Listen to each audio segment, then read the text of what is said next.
ፑቲን በሐሜኒ ላይ የታቀደውን ግድያ አስመልክቶ በፍጹም በዚህ ጉዳይ ላይ መወያየት አልፈልግም አሉ።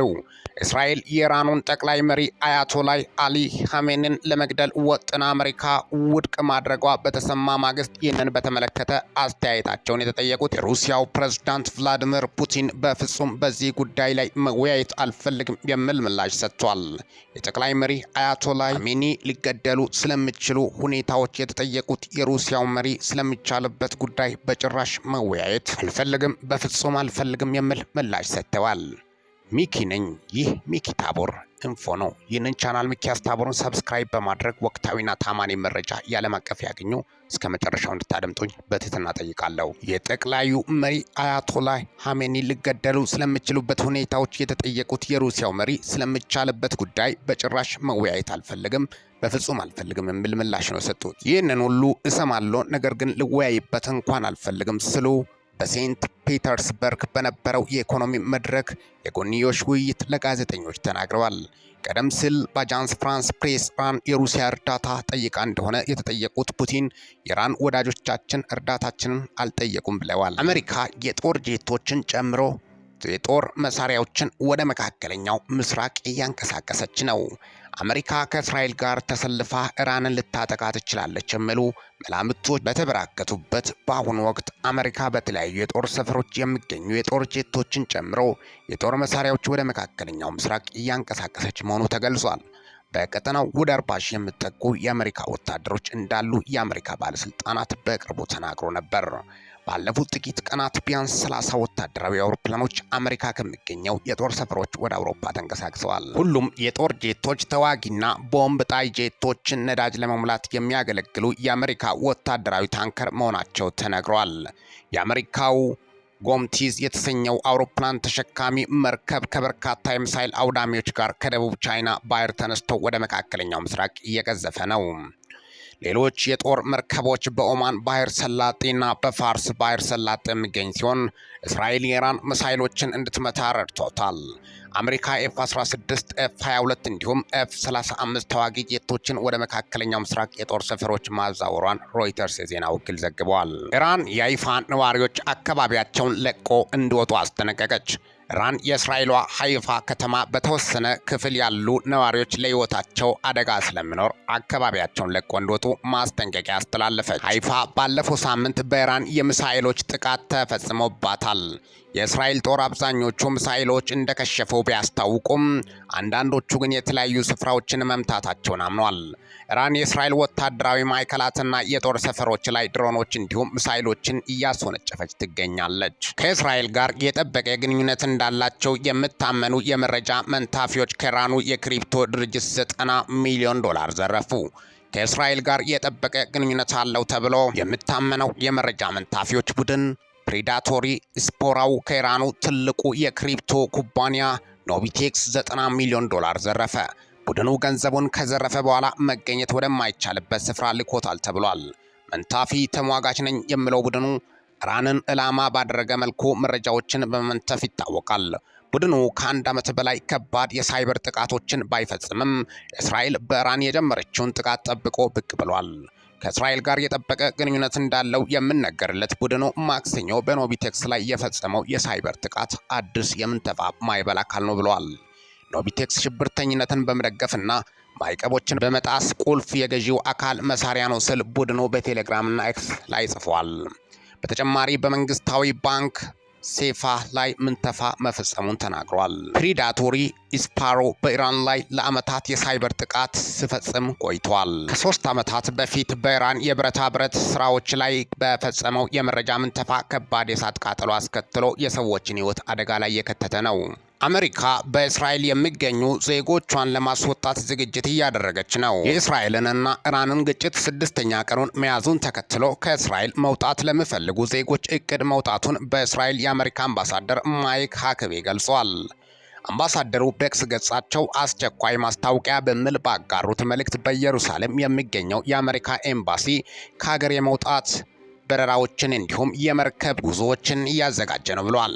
ከሀገር መውጣት ለሚፈልጉ እንዴት መመዝገብ እንደሚችሉና የተመዘገቡ መረጃዎች ይደርሷቸዋል ብለዋል። የእስራኤል ጥቃት ሊጎዳው ያልቻለው የኢራኑ የኒውክሌር ማበልጸጊያ ፎርዶ ከሰሞኑ እስራኤል በኢራን ላይ ያካሄደችው ካለው ጥቃት ጋር ተያይዞ ስሙ እየተጠቀሰ ያለው የፎርዶ ኒውክሌር ማብለያ ጣቢያ ነው። ፎርዶ ኢራን ካሏት ሁለት ወሳኝ የኒውክሌር ማብለያ ጣቢያዎች መካከል አንዱ ሲሆን የእስራኤል መከላከያ ኃይል የአየር ጥቃት ቢደርስበትም ጉዳት ሊደርስበት አልቻለም። ፎርዶ ከቴህራን በስተደቡብ በ200 ኪሎ ሜትር ርቀት ላይ ይገኛል። የተገነባውም በተራራ ተከቦ ከመሬት በታች ከ80 እስከ 90 ሜትር ጥልቀት ላይ ሲሆን ለዚህም ዋነኛ ምክንያቱ ከደህንነትና ከጥበቃ ጋር የተያያዘ ነው። ኢራን ዩራኒየም 235 የተሰኘውን ለማግኘት ከምትጠቀምባቸው ቁልፍ የማበልጸጊያ ጣቢያዎች አንዱ ነው።